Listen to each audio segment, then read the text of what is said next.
You're listening to Good Bands, Bad Advice.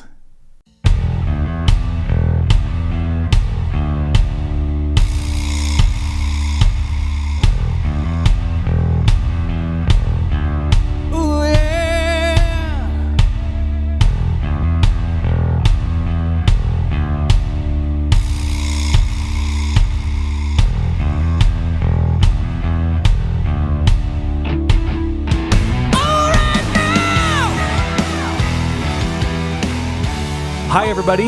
Welcome to episode 7 of Good Bands, Bad Advice. I'm Eric. I'm John. And we've got a great show lined up for you today. Later on, we're going to have our very good friend, Aleisha Simpson, on the show. Aleisha Simpson. On the show. Is that you, Sean Connery? Aleisha Simpson. Schwartz. Shaber, that's a sword that starts with an S. Oh, good gravy. So, for all of you listening, I sound a little bit hoarse. You might hear me hacking up a lung every so often on this episode. I apologize for that in advance. I'm podcasting sick today. We don't have what they call in the business a cough button. No. Of course, John is right next to the soundboard. He probably could mute himself. But I'm not going to. Oh, you're a rude podcaster. How dare you? You know what? I could have called out sick today, but they don't pay us $10,000 an episode. You're right, they don't. I was going to say to make another episode, but we don't get paid to do this at all. We are making nothing doing this. It's so lucrative. I think we should probably talk to Zach about that. Yeah. We're the cheapest employees he's ever had. If you guys ever are dreaming of becoming rich in the podcasting industry, you're better luck. You're going to have better luck trying to make it in basketball. Yeah, or skateboarding. Ooh, yeah, there's that too, because that's an in thing now. After they stopped making Tony Hawk Pro Skater video games, that sport's kind of... There's still professional skateboarders out there. Yeah, but it's not as big of a thing. True that, it's not. So, I did something today that I never thought I would ever do in my lifetime, but I did. Pee standing up? No, you're a jerk. I bought an album from the band Wasp. You remember that band? I do remember the band Wasp. Not a fan. Not a fan. Nope. Not my thing. Yeah. Their last album they made called Golgotha. The title track, I'm super into it. Mm-hmm. And I was like, it's another one of my musical heroes. Posted something about it on Facebook the other day, and I'm little like, Bible reference there. Oh, it's there, and that's bringing me to the topic I want to talk about today. Okay. But I was just like, it's about time I'm going to buy that album, because I've kind of listened to it off and on the interwebs for a while for free, and it's just like, I really dig that album. I'm going to buy it, so I finally bought it today. And I started thinking about it. Now, most people, if you're not familiar with the band Wasp, they came around in the 80s, right? Yeah. They kind of came in with the whole glam scene, the Twisted Sisters, right, and all that kind of stuff, with the makeup and whatnot. And they're mostly known for their lead singer, Blackie Lawless. Were Wasp, were they like rivals with Stryper because they had like similar color schemes? They were kind of the anti-Stryper, I would suppose, just because they had the choreographed makeup and outfits and stuff like that, and Blackie Lawless had the codpiece that would shoot sparks. But that is ridiculous. But they were kind of the anti-Stryper, so to speak. And, coming up out of the 90s and in the 80s and through the 90s, Blackie Lawless had kind of developed this persona of being anti-religion and almost anti-Christianity with a lot of the stuff he sang about. Mm-hmm. Now, if anybody has followed Wasp throughout the years, they would have known in recent years, or more recent years, Blackie Lawless eventually converted to Christianity. Oh, really? Really. And that brings me to the album Golgotha, which is, now granted, not all the songs on there are Christian themed songs on there that are written on there, mm-hmm. but there are definitely songs on there that could be sold in a Christian bookstore. Interesting. Specifically the title track that I like, and I post it on my Facebook every Easter now. So that brings me up to the actual talking point I want to discuss today. When you have bands that are like Wasp that have a kind of a specific lyrical theme that they're come to known for, specifically like Wasp with, I mean, like Blackie Lawless, for instance, they have a quote hit, which is to say it's not been played on the radio, but it's one that's a standard by fan definition, right? That they won't play anymore, because I want to kind of bring the rating of the podcast back down to a PG level based off of the past 2 episodes that we've had. I'm going to refer to the track. The name of the track was called "F Like an Animal," and this is pre Trent Reznor, so nobody say he ripped off 9 Inch Nails, but he won't play that song live anymore. And he's got a couple other songs that for lyrical content purposes, he refuses to play. And he obviously has written a few songs that, like I said, have very Christian themes to them. So when you have a band that is known for songs like "F Like an Animal" and other tracks that are very derogatory towards Christian or other religious beliefs, right? And all of a sudden the main songwriter changes his philosophy about life. Is it okay for them to reflect that in their music? Absolutely. Artist prerogative. I mean, so because there's a lot of fans out there that are mad about the fact that they won't play these songs. I'm sure that there are, so this is an interesting concept, an interesting thing to talk about, because I totally get it, and you're gonna know what I'm talking about because you've seen this podcast too now, the interview with Joe Rogan and Billy Corgan. Right, and that's the reason why I kind of brought this up, because watching that, I'm like, I really dig the fact that they're hitting these topics and they're not flinching. So right, one of the things that he talked about was, for a while, Billy Corgan, especially near kind of the end of Smashing Pumpkins when they were playing, they didn't want to play their big hits anymore. They wanted to do other stuff. They wanted to be artistic. They wanted to play these songs. They had a song that was like an hour long or something that they wrote. I'm not familiar with that track, but I'm not either. And it's not one that got a lot of recognition or was even played, but it was, I don't even know if it was something that was recorded, but it was something that they wanted to perform, but people weren't into it because they wanted to hear him play Today, and they wanted to hear him play Bullet with Butterfly Wings and 1979, and all of their hits, right? Yeah. And so now that he's older and he's kind of doing, solo tours, acoustic tours and stuff, he's realized that he's contributed to the modern zeitgeist, right? Like he's created something that became so immensely widely known and so immensely popular that it's kind of permeated itself into modern America society to stay for at least one generation. Right. And that in order for him to continue as a musician, he has to pay respect to his fans and play that music. And he acknowledges that. And he's like, am I getting tired of playing these songs? A little bit, but you know what? It's what people want to hear. And I'm actually kind of honored to know that that's what people recognize me for, is they recognize me for this thing that I created, and that they still want to hear me do it, even though some of the stuff is 20, 25 years old.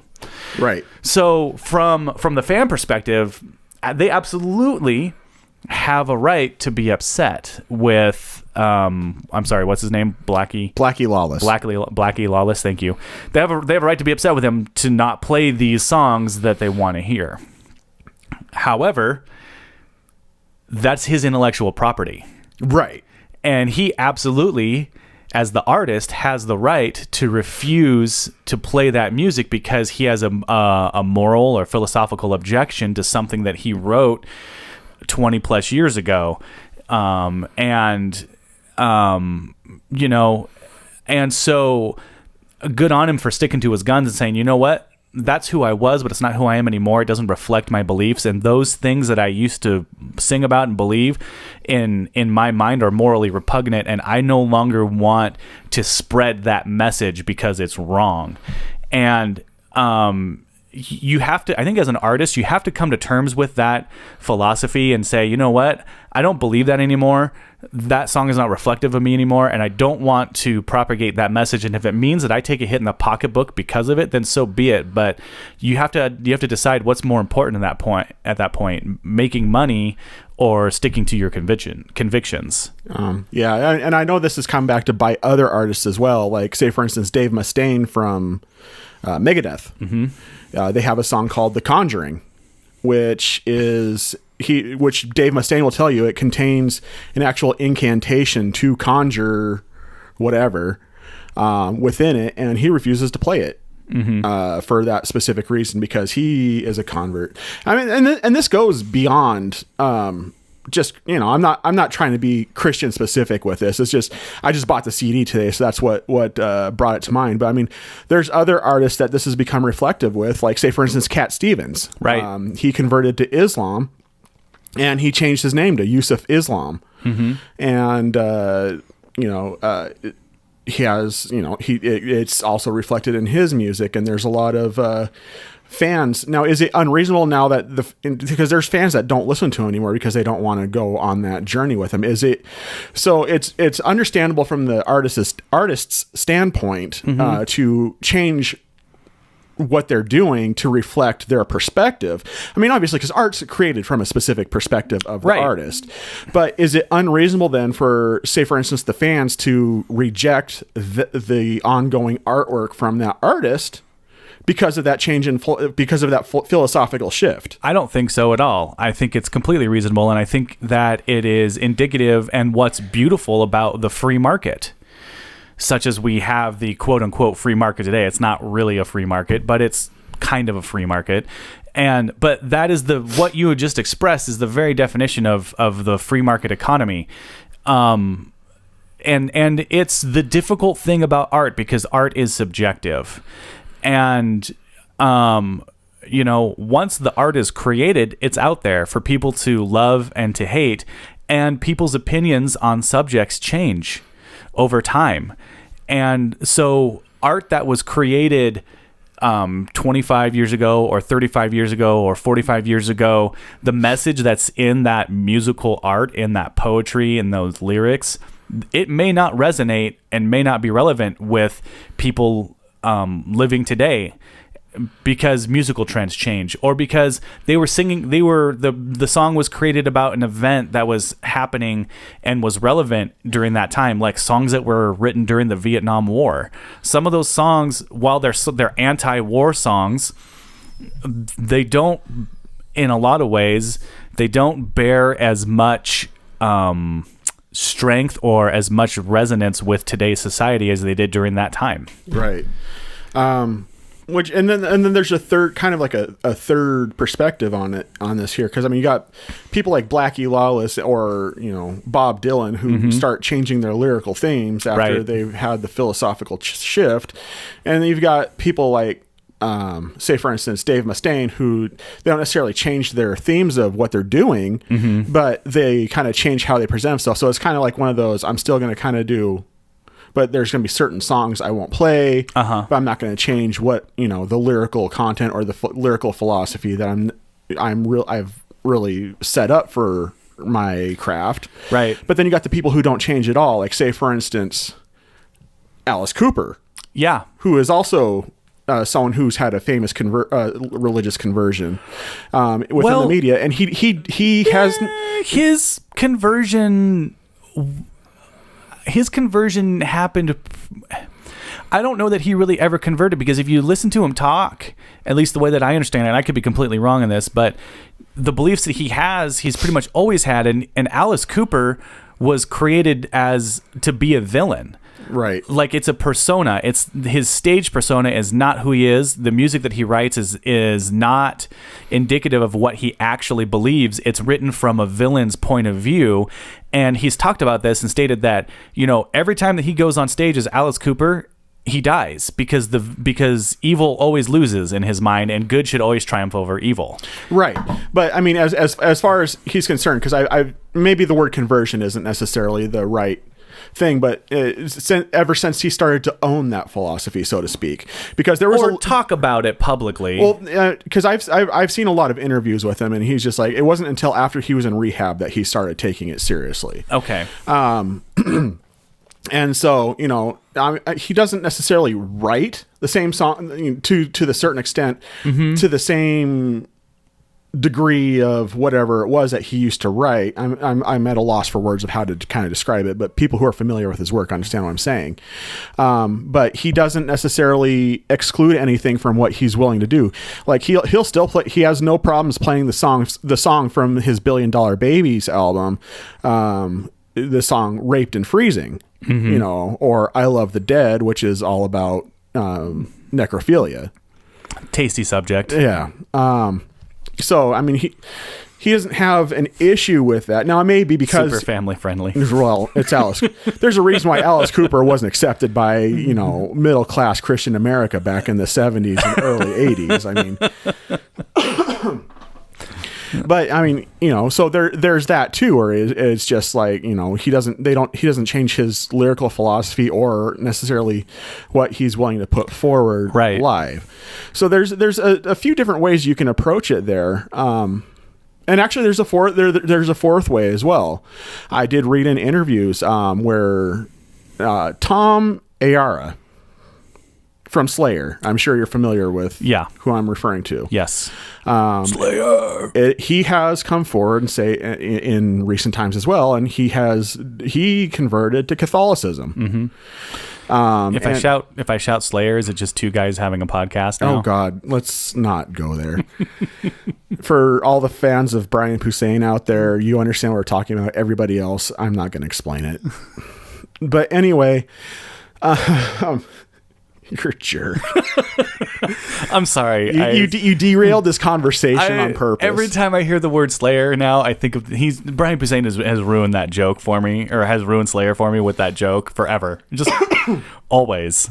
So, but anyway, back to the conversation. Yeah. There was a interview with Kerry King that I read where Tom Ayara kind of wanted to tone down some of the lyrical content of Slayer. Yeah. And Kerry King, who writes a lot of the lyrical content for Slayer, was like, no, this is absolutely unreasonable. He's like, just because you had a change of mind doesn't necessarily mean that we have to change the band because you have a inclination to this new ideology. He's like, you also got to remember that in your past, you literally screamed into the microphone, "I am the effing Antichrist." And so it's like, so from the fan to artist perspective, we've already discussed that, but with the interband perspective, is it unreasonable for band members within the same band to prevent somebody from reflecting their new ideology publicly through their craft, not necessarily changing the band itself, but maybe limiting or self-editing to reflect one person's perspective? I think that as Christians, we spend too much time trying to impose our moral we spend too much time expecting other people around us to behave as we believe we are supposed to behave. And that's a slippery slope to go down. And so my opinion on this would be that, if to cast this in another light, or to turn this argument on its head, Burning Clean is largely a Christian band. Not something we really talk about a lot, but the message is in our music. If I, who are one of the two primary lyricists in the band, if I suddenly had a change of heart and decided, you know what, Christianity is a giant myth, and I don't believe in any of this nonsense anymore, and I want to change directions, it would be wrong, and it would be wrong and selfish of me to expect everybody else in the band to change how they're behaving just because I have changed my entire belief system. That's my belief system. And so, I think the right response is, if you're having a moral objection to the music that you've been part and parcel to creating, and the people around you don't want to change their behavior, I think it's extremely selfish for you to expect them to see things from your point of view and to change. If they're not willing to change, you have to be willing to say, you know what? Okay, I've expressed my desire to change things, and if you're not on board with that, then the only other thing for me to do at this point is to go strike out on my own. Right. I think that's the right way to handle it, and let bygones be bygones, and not leave bitter and upset, but be like, okay, I get it. I had a change of heart. You guys didn't. And who am I to try and impose my belief system on you? All I can do is tell you what I believe and share it, and hope that the change in my heart influences you and drives you to want to change. But that's the thing about it, is that I think that too many Christians forget about, is that being a Christian is voluntary. It's not mandatory. Right. You have a choice. You get to do that if you want to, and if you don't want to, that's your choice. Right. And the choices have different consequences, right? Right. And so you can't force other people into your system of beliefs. And that goes for any system of beliefs. You can't force people into your system of beliefs. That kind of explains the whole political atmosphere of the country. It does explain the political atmosphere of the country right now. There's two sides that are trying to force each other into their system of beliefs, and it's not working. So whichever side that you're on, shouting at the other group of people into your system of beliefs is never going to work. Right. So that's interesting. It's just, I'm aware that some of you out there might find this topic to be uncomfortable, and I don't apologize for that, because it's just like, if you never address uncomfortable topics, you're never going to be able to come to your own, what you think about a specific topic, if you never address it. I mean, I think it's good for us to state that we didn't enter into this topic with the idea of trying to proselytize or preach anybody. So, this is just our opinion. Right. And you can take it or leave it. So basically, I don't know. There's so many different ways to approach the idea of a change of philosophy within the context of art, that I don't necessarily think there is a real right or wrong answer, so to speak. I think it's something to be addressed, that really ultimately could be addressed on a individual circumstance basis. It's ridiculous for us as people to expect artists to not grow and change. Right. Because anyone who's a healthy person is going to grow. Well, I shouldn't even say healthy. Anyone who is a person is going to grow and change and evolve in some way or another. You're either going to grow and change in the healthy things that you seek out, and you will grow and change in the unhealthy things that you seek out. Right. Because we feed those habits. And ultimately, we morph as a person. I'm not the same person that I was when I married my wife 20 years ago. Right. Thank God for that, because that kid was impulsive and opinionated and stupid. Yeah, he was. And loud. I knew him. Now I'm just stupid and loud. Yeah. And opinionated. Well, there's that too. And I'm less impulsive than I was. Right. I mean, and it doesn't necessarily have to be a philosophical shift that we could be discussing here. It's just that's what kind of sparked the idea in my mind. But it can go as far as, say, for instance, shift in sound. Mm-hmm. Like, say, for instance, when Metallica started with the Black Album and went through the Load albums, mm-hmm. that was not well received. No, it wasn't. And I've talked to people about that.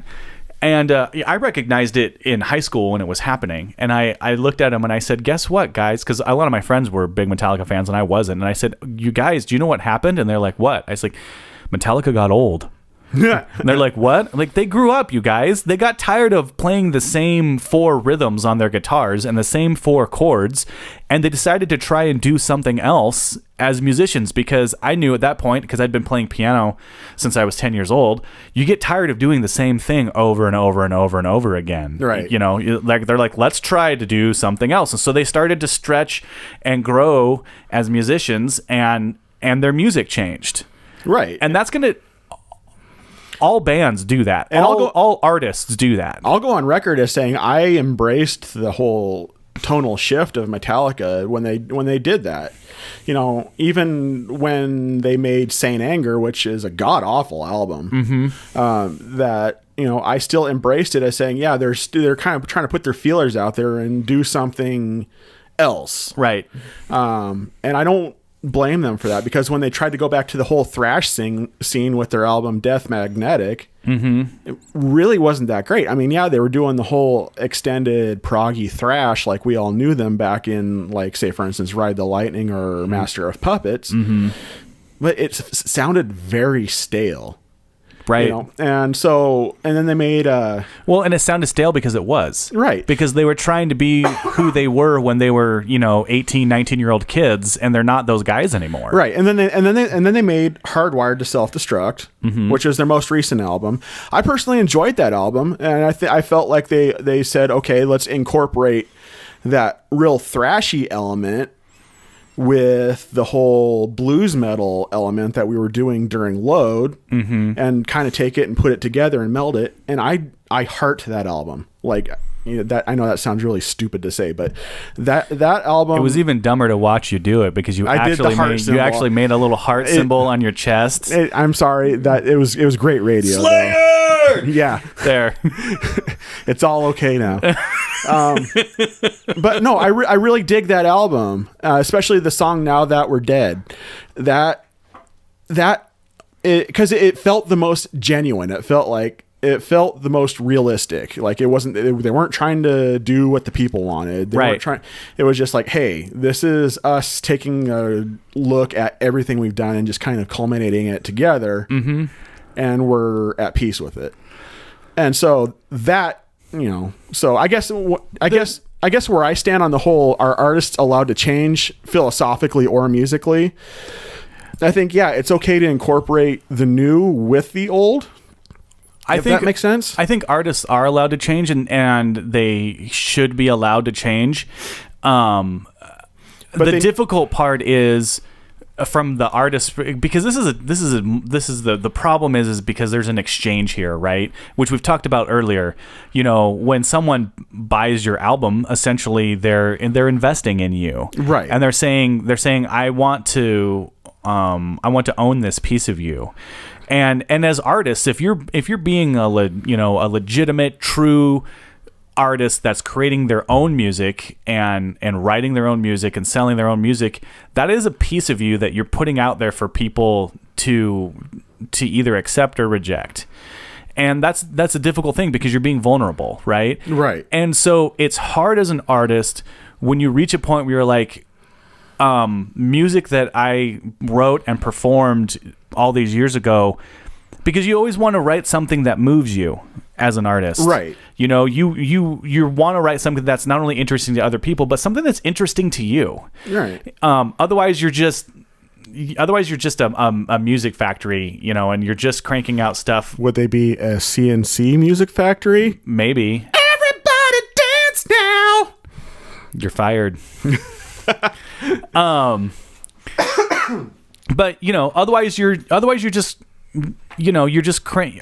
cranking out, you know, pop music. You're just a bubblegum pop artist that is just cranking out stuff in order to sell albums, because you're just part of the industry and you're just trying to sell albums. You're not doing anything that is interesting or moving to you. You're just, here you go, here's the next thing that I made, I hope, you know, buy it and consume it, and it's mindless, blah. You know, and so this, you know, as an artist, it's important to involve, because the purpose of art is to explore, and the purpose of art is to be provocative, and the purpose of art is to explore the human experience and express that, and that's why we connect with it so solidly. Right. And if you're not doing that as an artist, then you're going to get bored and you're going to hate it. It's, So based off of what we've discussed today, and you can correct me if you disagree with this, but it sounds like what we're saying then is philosophically or just stylistically speaking, artists should be allowed to change or evolve, but they need to be willing to deal with the consequences of that change or evolution. Right. I mean, here's another good example. One of the bands that we as a band almost universally enjoy is The Sword. Oh God. But we haven't enjoyed their last 2 albums. Very true. Because they changed their style and significantly. And we didn't like it.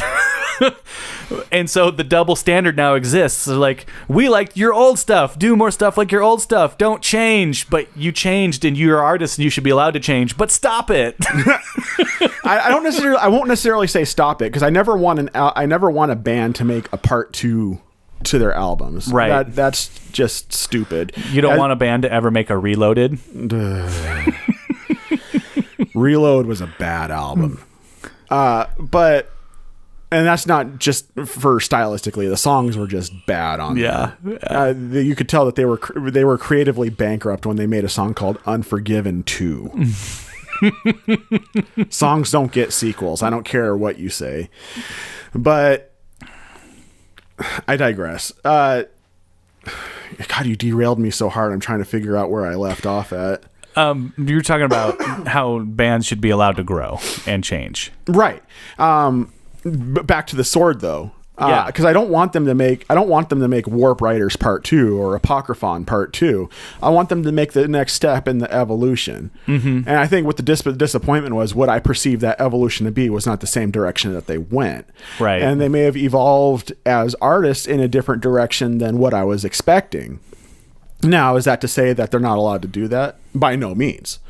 But their fun is wrong. No, it's not necessarily that. I mean, there's probably someone out there who thought High Country and Used Future were great albums, and that's fine on them. I actually kind of liked High Country. I'm not going to yuck somebody else's yum, right? But what I didn't like it at the same level that I liked Warp Riders or Apocryphon. But right. I did.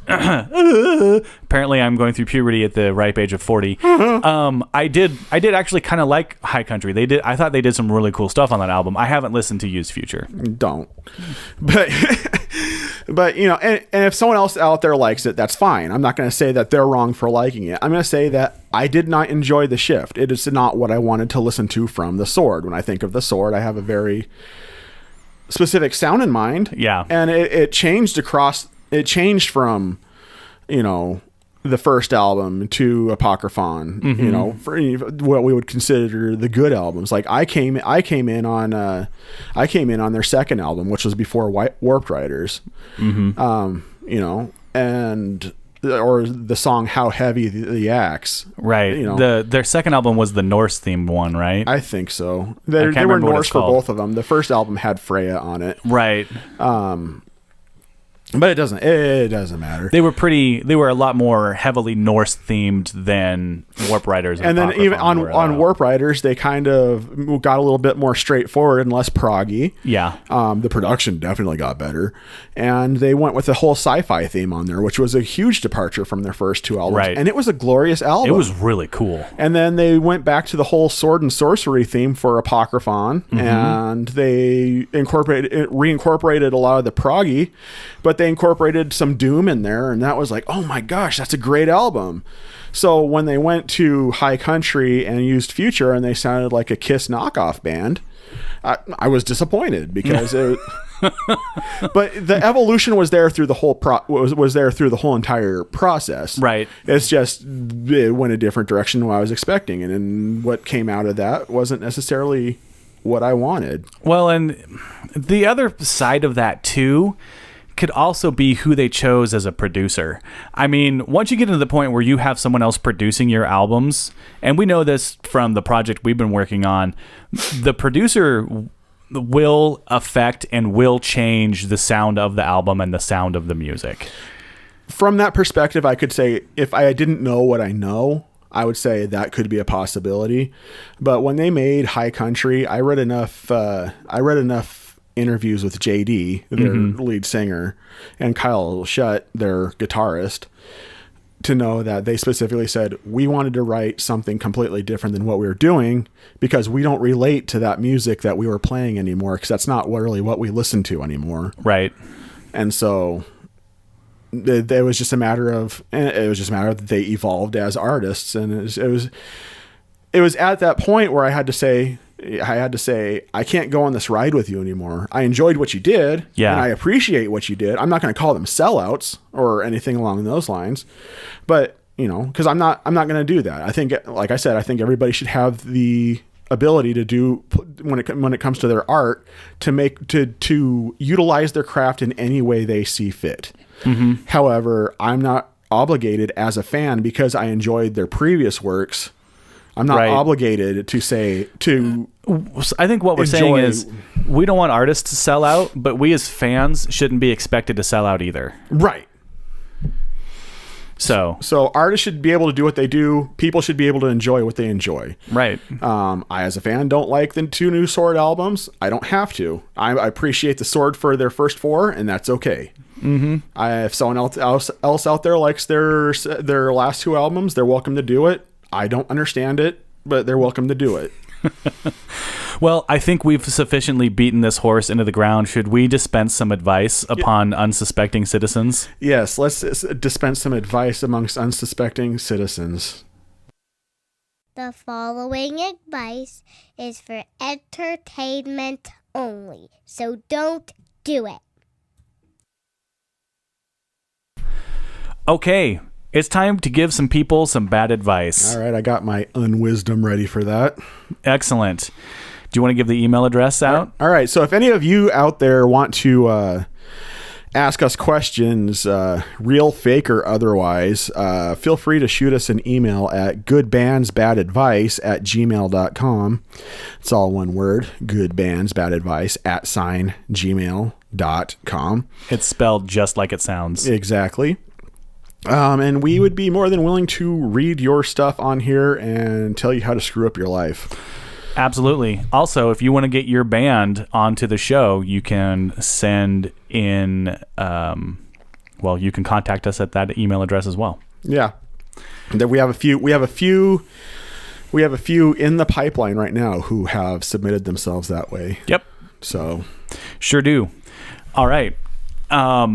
First question. We've got 2 questions today. All right. First question kind of dovetails a little bit into the last segment, so it'll be a nice segue. All right. And it's about musical opinion. Why do teens these days have horrible taste in music? You say One Direction, I say the Beatles. You say Taylor Swift, I say Fleetwood Mac. You say Justin Bieber, I say Nirvana. And this person continues to go on with this same formula. You say potato, I say potato. You say tomato, I say tomato. Potato, Potato, tomato, tomato. Let's call the whole thing off. You didn't know you were getting a musical number today during the show, did you? That's just, I'm on a bunch of cold medicines, so that was fun for me. John is high. So, do you want to take this one first? Why do teens these days have horrible taste in music? This was sent in anonymously as well, so we don't know who's asking this question. I can't pin this one on musical evolution from an artist perspective. Honestly, I think that what a lot of people who see this, and I'm supposed to be giving bad advice right now, but I'm actually going to be honest with this here. You've heard me talk about it in previous episodes. It's just a product of the formulaic music industry. Something worked once, so we're going to force it down everybody's throat. And because everybody thinks it's terrible, there's a lot of people out there who think it's terrible. It's not necessarily terrible. It's just overdone. And I think that's, this pattern, people are basically just acknowledging the fact that it's formulaic. This pattern has surfaced and gone away multiple times since the 60s and 70s. Right. back with the payola scam and pay to play and other iterations, and the music labels pushing around the radio stations and kind of dictating who does what, and just kind of how the entertainment industry at all works. It's we are, just because something is played on the radio doesn't necessarily mean that everybody likes it. Right. But it has been dubbed top 40 by the powers that be, so it gets beaten into everybody's skulls, and those of us who are younger with mushier brains think, oh, I like this, and it's being played all the time, so this must be what good music is. Right.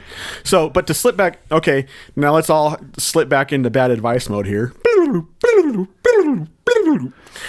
So. Thanks, Wayne. Yeah. Party on, Garth. Party on, Wayne.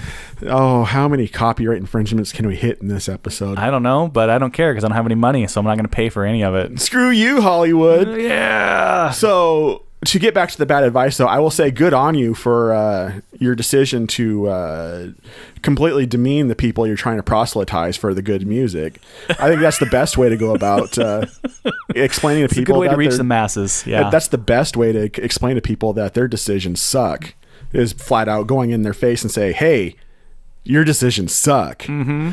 Because I know that when I make life decisions, I base it completely off of people telling me how wrong I am. I think that this guy should take it one step further, and rather than just complain online about teenagers' poor taste in music, he should picket their poor taste in music. He should get a big billboard and paint like Metallica on it, or like get a Fleetwood Mac poster and tape it to a board, and then based have a stick on it and march around and come up with crappy chants about, say Taylor, I say Fleetwood, you say Taylor, I say Fleetwood, and be all like, hey, ho ho, these shitty boy bands have to go, hey, ho ho. You're back to that again. After we did that whole give peas a chance, the drummer in our band, his name's Buzz. You'll meet him in a few episodes. The drummer in our band sent me a clip from a movie that, and ever since then, it's just that chant has stuck with me. So yeah, I think a better way would to go full on street preacher for this. Get a megaphone and an old album cover with the lyrics printed on it, and stand there and read them to people and shout them at people. And this is what good music. This is good songwriting. To get a boombox and play it. On the street corner. So what you're saying is that we need to have him stand up there with that one guy during Bloomsday that has that giant sign telling them that God hates them. Yes. Yeah, have him up there being like, that one guy will be like, God hates you. And then he'll be holding a sign that says, he hates your music selection too. Absolutely. All right. I think we've dispensed enough bad advice over this question. On to the next one. All right, if you say so. A little relationship advice, also send in anonymously. And remember, listeners, if you want to send a question in, you can send it in with your name attached. We'll make you famous. Or you can send it in anonymously. And I've been throwing around the idea that maybe we might send them a little treat in response for sending something in. Yeah. So if you want to find out what that nice little something is, send something in, because we're not going to tell you. It's cookies. It's not cookies. Oh, that would entice me, but I'm a fat man who loves cookies. So. Right. All right. Little relationship advice. I want to break up with this girl, and she's not making it easy. Wait. Was that a question? It's phrased as a question, so I read it as one. Weird. I just want to stop you right here and read say from prepared that text. Grammar and punctuation are important. One of the reasons why I loved this is a deep cut. One of the reasons why I love Strong Bad so much, Strong Bad emails, is because he would mercilessly mock people's grammar, and I am going to do that every single time that this happens. There's a severe difference between "let's eat grandma" and "let's eat grandma." Right. There's a comma in between eat and grandma on one of those statements. Right. Commas save lives, people. Yes. All right. I want to break up with this girl and she's not making it easy. Of all the people I've met, she's probably the nicest. I wanted things to work out. I really did, but we're just not compatible. I'm sure she'll find someone else. Tell me how to do this without hurting her? He did it again. I'm Ron Burgundy.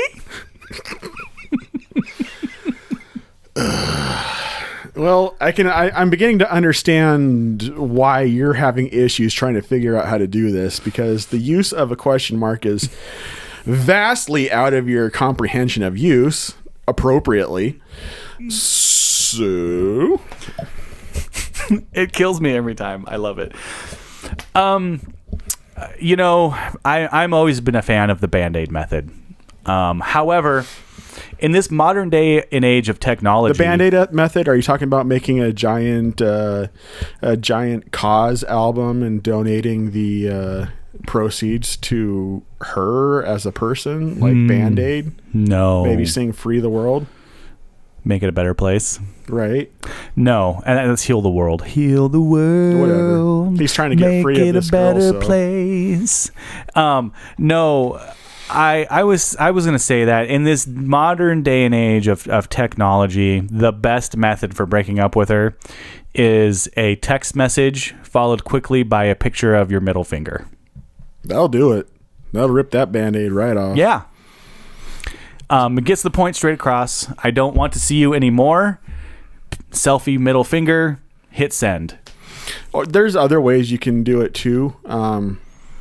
Instead of, you don't have to hurt her. You can make it her idea and have her break up with you. Oh, you're talking about maybe a gaslight social engineer type situation? Not so much that. I'm never going to be pro gaslighting. I think that's just rude. Among other things, yeah. But more along the lines of smother her. Not physically. Not Okay. physically. I got to put that out there. Do not put a pillow over her face while she's sleeping. You're talking about emotionally smothering her. Yes. Be the lost puppy. In a world Give her absolutely where no... you're the lost puppy. Give her absolutely no space. I can't help it. Sometimes I slip into movie guy You voice. did the movie guy voice. I'm So Batman. But... No, you give her no emotional space, and you become overly clingy and needy. I'll say it like a question, so you understand. Overly clingy and needy? But curl the tail up on the end of every sentence. But Oh, it's a terrible speech pattern. Ugh. it is. I know some girls who talk that way too. It's awful. But not only that, but then also start getting really weird too. Like give her a present, like it's all completely wrapped, but have it be filled with your feces. Ooh, And then that's gross. And then when she opens it, you can be like, "I wanted to give you a piece of me, so you'll have it always." So you're talking like how to lose a guy in 10 days methodology, but really just pushing it to the nth degree. Yes. For those of you who haven't seen that movie, do yourself a favor and don't. Yeah, it's not good. The only reason why Eric and I have seen it is because we're married and our wives wanted to watch it. Precisely. And I like keeping my wife happy. Happy wife. Happy life. Exactly. Okay, so I think that just about does it for the bad advice section. So in summary, street preacher proselytize your musical opinions to those around you. Indeed. Demean them as much as possible. Of course. Send really bad text message with a picture of your middle finger, or emotionally smother the person you're trying to break up with, and with packages of your feces. with packages of your duty in order to drive them away. So, yeah. All right. I think our work here is done. Indubitably. All right. Stick around for the good band section, where we're going to have Spokane sweetheart Aleisha Simpson on the show with us. All right. We'll see you on the other side, kids. Welcome back from our bad advice segment. And we have Aleisha Simpson in the studio here with us for the Good Bands portion of Good Bands, Bad Advice. Hi, Aleisha. Hi, Eric. Thanks for coming on the show. Hey, thanks for having me. Yeah. So this is great because you were kind of the subject of episode 1. Ooh. So you're our first return artist, but we didn't actually have you on episode 1. We just had your music and we talked about you. So now I get to talk. I have a voice today. Yeah, you're not just the subject of our conversation. You're part of it this time. Oh, good. Welcome to our madness. Thank you, gentlemen. Thanks for having me. Thanks for showing up. So, John's a little sick today, so no, don't kiss him. Oh, damn it. It's what everybody wants to do when they first see me in person. That's what I do every time I see John. I want to make out with him, and I have to hold back. I'm like, no, I have a wife and she's hot, but I got a thing for redheads. Is that what these couches are for? When you guys are having moments? Totally. Shh. We like to snuggle when we're coming up with show ideas. It's precious. Don't pull back the veil too much. There has to be some magic. You can't give away all the show magic. This is only episode 7. Don't pull back the heart of veil. You see what I see what you did there. Abadoom. So, what's been new with you lately? What's been going on? I know that you kind of have had some stuff happening and things going on. So, what's new with the world of Aleisha? So we know January 1st, Heart of Veil took a hiatus for a year, so yeah, right after we did the first episode. Yep, we're like, I did. Hey, everybody, this band's got a massive future. We love them so much, and everybody should listen to them and go see them live. And then two weeks later, like right before we put out the first episode, and all of a sudden it's just like, hey guys, we're not going to do anything for a year. Like, you guys had the show, I think, in Fife or whatever, and then you were like, we're done. Oh yeah, nobody. I think only Zach knew it was coming, and Greg and I had planned like 2 months previously, but we've always been a band that we don't air our drama out for the rest of the world because it's no one's business. So it was one of those things that was planned, and we knew New Year was a great way to kind of start a new beginning. And so that's what I did. Just taking a break. Just taking a break. And is this like a Ross and Rachel type break?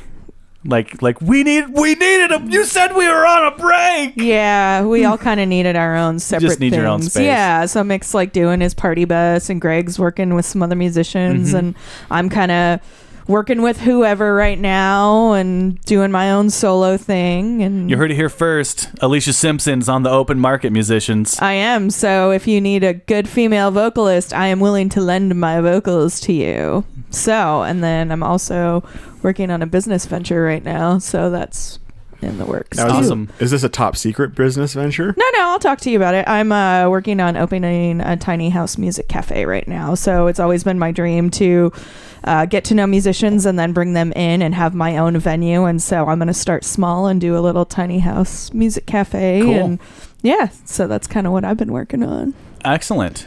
So do you have a spot kind of scoped out yet? Or? I'm looking at Airway Heights right now just because with Amazon going in out there, and then there's also, I don't know if everybody knows, a Hard Rock Cafe going in out there. It's starting to become more developed, and there's not really anything out there. They're putting a Hard Rock Cafe in Airway Heights? Yep, in the Quest Casino. Holy crap, the Spokane area is getting cultured. Exactly. So Airway Heights is going to become the new Popping Valley or whatever. So I think it's a great time to put a little cafe out there because there's nothing out there but Starbucks. Yeah, I didn't know that they were putting a Hard Rock in at Quest. Now you know. Wow. Well, so it might be. We just got the scoop. You do. You got the DL. All four of our listeners are going to be in the know. I'll have you know, sir, that we're averaging about 300 listens per episode. Woo! Okay. Well, all 300 of you out there, tell your wife, tell your friends. Tell your kids, tell your wives, tell We're getting your a Hard kids. Rock, which means we're going to draw big bands, right? So if I do the Tiny House Cafe thing, people can come in and do acoustic sets beforehand to promote their shows at Hard Rock or whatever. That Plus, could be cool. Yeah, so that's kind of what I'm working on. And I'm really excited, and I'm working on my own podcast too. So Are you? Oh, with Jalen. No, but get it's out of girls. here. Hey, Get out. Hey man, we're about support. We're supporting each other. Absolutely. You know, we had Heroes for Ghosts on a couple episodes ago. She told me that she was on here, and she they had a were blast. fun and raucous and loud, and they gave and us it'll be me and Jalen, so you know what can happen. And their with the two of us. guitarist gave us the NSFW Jason. Oh. Jason episode. Oh, good. I'm glad you got that. Yeah, that is. We tried to reel this episode back to PG. Oh, good luck with that with Jason. No, we're talking about the one Talk we're about on this now. one. Oh, that this you're one? on. Yeah. we couldn't do it the last one. There was too much baby eating that had orphan eating. Oh, so we were like at NC-17 level there is what we're saying. We've kind of stepped it down. We went way up, and then we had Sovereign Citizen on, and things were weird. But you know, we were in the wasteland for that episode. Sovereign Family. So, yeah, Sovereign Family, and we we're embraced the mythos. Which, by the way, Sovereign Family, we're so proud of you for getting number 2 band in the Inland Northwest. Yeah, so, that was really cool to see good that job, announcement. guys. We love you. That was really cool to see that announcement. Hi, boss. He does that every time. I'm not kissing any ass, so I'm just gonna say good job. So, so yeah, it's been great. And fortunately, Tim hasn't shown up for about 4 episodes now. We left him on the wall, remember? That's right. We did leave him on the wall. I have a feeling you guys buried him behind this fireplace here. So yeah. But yeah, that's really cool. So we'll be looking forward to hearing more about your music cafe out in Airway Heights. That'll be fun. Thanks. And we'll be sure to bug you like, Aleisha, can we come play? I'll let you guys live stream out there and play. So that would be cool. Because my goal has always been when I have my venue, I want a place for podcasts because podcasts are our new wave and we're portable. Right. You know what I mean? Well, we like to move out of this space in order to make it more accessible to more people, make the podcast more accessible. I mean, I have an office, so, you know, if you guys ever want to use it, Really? you're more than welcome. You might have just fixed a lot It's of right logistical downtown. problems that we have. So I'd be more than willing to let you guys use it for your podcast. Cool. We'll talk afterwards. So yeah. So I also have my own office now too. So I'm just like growing up and like you're just doing a businesswoman. whatever. I am very business minded. So since I don't have like a band that I'm booking right now, usually about this time I'm booking tours and talking to venues and bands, and so I'm just like, what do I do with all this free time? So you could book shows for us. I can, and I would be more than willing, especially if you guys want to travel out. I can. You are listening to the Burning Clean Exploits Aleisha episode of called Networking People. Actually, I'm doing Aleisha it on the is more podcast. than willing to help anyone. So if any bands need help with advice, or it is good bands, bad advice, so I'll give you good advice on bad how bands. to. Yeah, that's right. Bad Shitty bands, bands good get advice. good advice, and then they take it and go me. Yeah. Right on. So, what else? Have you been working on some solo stuff? I have. When I knew that Heart of Ale was going to be doing the hiatus, I had started working because I'm a classically trained pianist, so I kind of had put that on hold while I was doing Heart of Ale. So I've been doing that again and practicing playing and singing, and I've done a couple of shows thanks to Nightlife Network and Nice. live streamed a few and started composing again. So that's been pretty fun because I haven't done that since 2009 when it first came out. So, and that's what you guys have is my old stuff when I was first a musician, and yeah, so Awesome. That's kind of what I've been doing. So you and I have some commonalities then musically, because I also am a classically trained I pianist. remember you telling me that. How many years did you take? Well, I did the 2 years in college, and then I did all of high school and junior high. So who's your favorite classical composer? Like whose music do you like to play?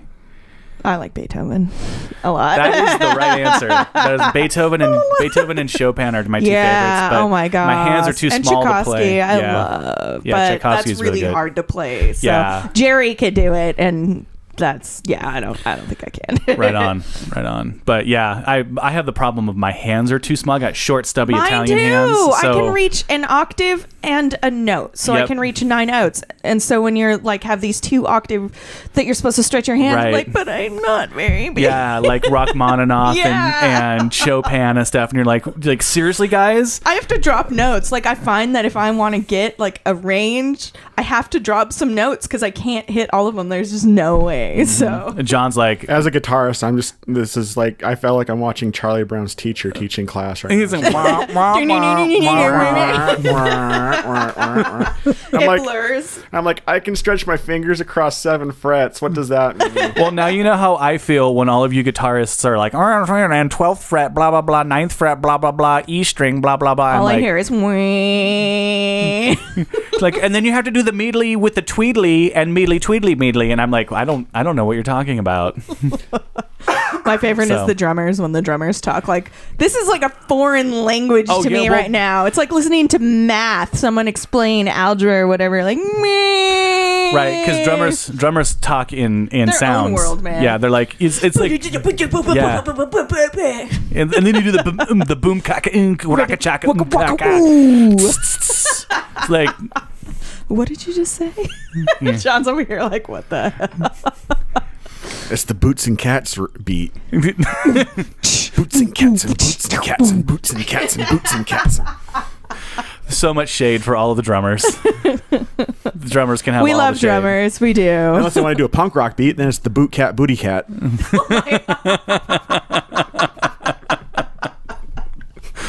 Oh man. So, let's get a song on. Let's get a song on. Yeah, All right, let's play "Fading Slowly." "Fading Slowly" by Aleisha It's the very Simpson. first song I wrote.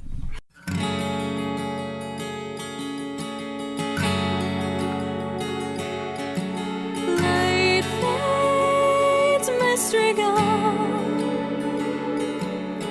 Chase away the good, embrace the madness.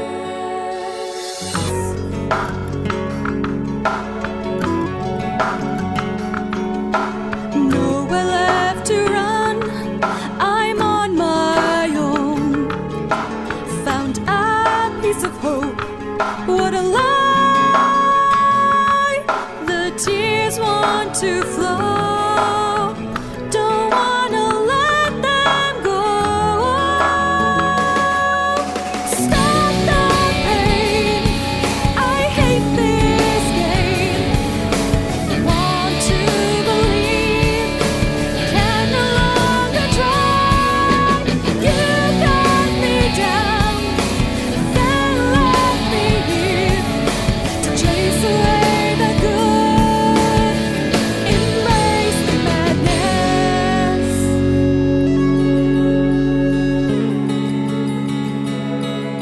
Consistent kindness equals a price too high to pay. Want to give you everything, to throw it all away. Eyes to flame, heart to stone. All this says is I'm alone. Stop the pain. I hate this game. Want to believe, can no longer try.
So Fading Slowly, you said that before we started, that was the very first song that you wrote.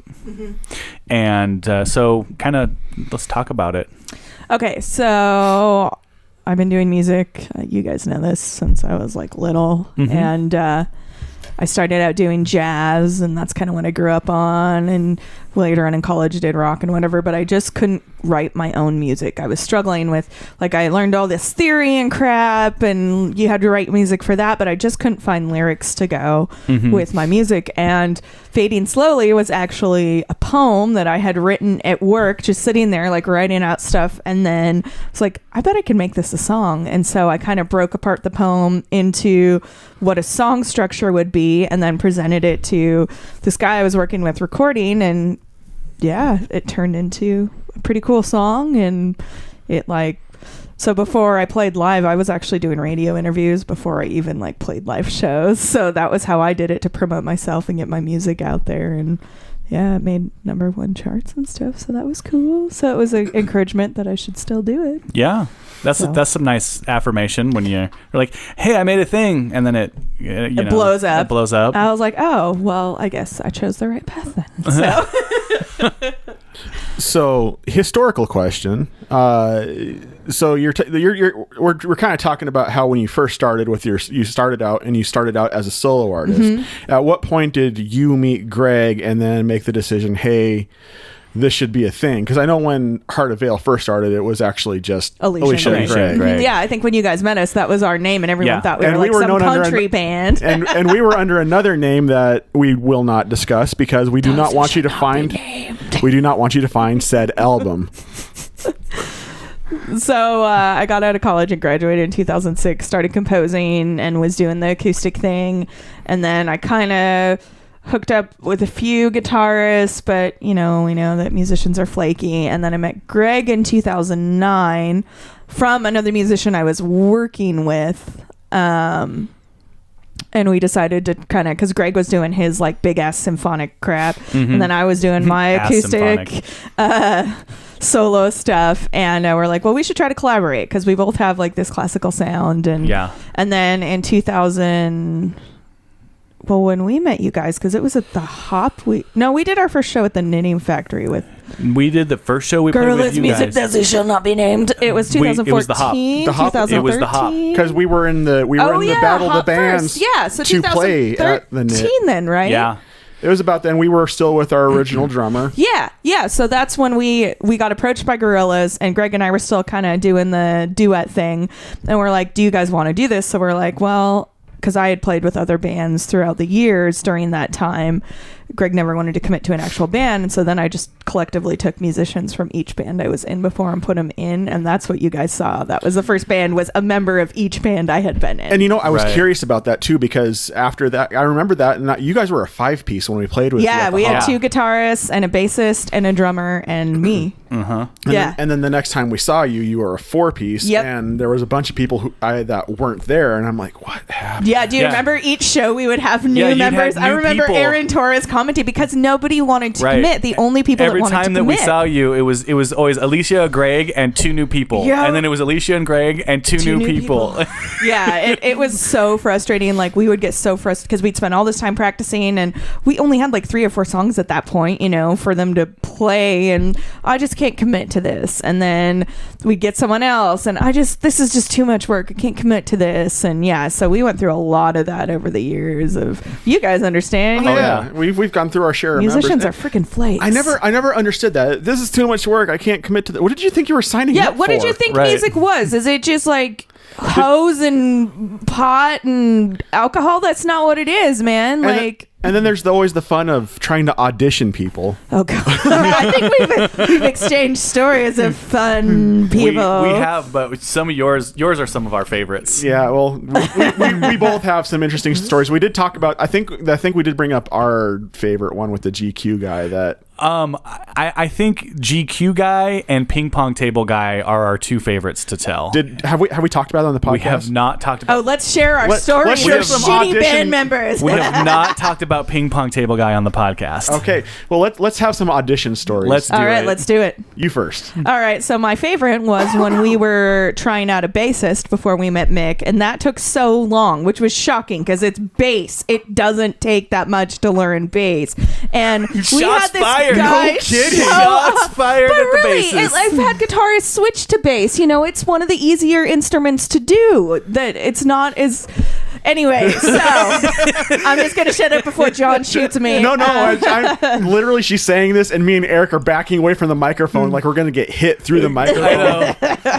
I love bassists, though. Like, I've always had things for bassists. So that's not saying that there's anything wrong You with should bassists. switch back to bass, John. But I should play bass. Can you make this any more awkward? And Eric? I'd like to make it more awkward for you. I love making you uncomfortable. So, I live for it. When we were trying out bassists, we had a guy show up with his kid who was like, well, I didn't practice the music, which, by the way, we send people the music. We tell them exactly what to learn and give them 2 weeks, which is a good amount of time to learn 3 songs. Oh, We do the I same learned thing. 50 in 2 weeks. So if you can learn 3, it's not that hard. You just take a little time. Well, I didn't practice, but I thought I'd just show up and show you guys what I have. And I was like, well, that's not an audition then. Well, I'm just going to practice and I'm just going to do this. And Greg and I are like, if you didn't even take the time to audition and present us something, why would we take the time to even listen to you? And he was like baffled that we wouldn't be okay with him just learning right there on the fly. It's an audition, man. Yeah.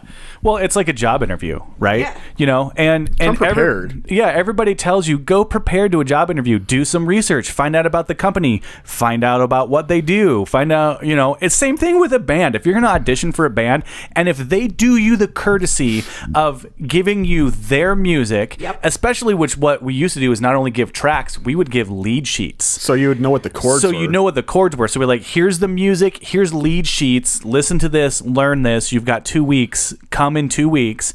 And people wouldn't show up or people wouldn't practice it. You know, they'd be like, I didn't listen to it. It's like, we gave you everything that you needed to be prepared for this. We gave you, I mean, short of giving you sheet music, we gave you everything you needed. We gave you the tracks. We gave you the tools, man. You know, all you had to do all you was do was show us show what up. you could do. It's the same thing with venues, though, when they're like, well, I Wait. didn't know what kind of music you played. Then why the hell did you book me if you didn't Right. even know what I play? Just a second here. We got.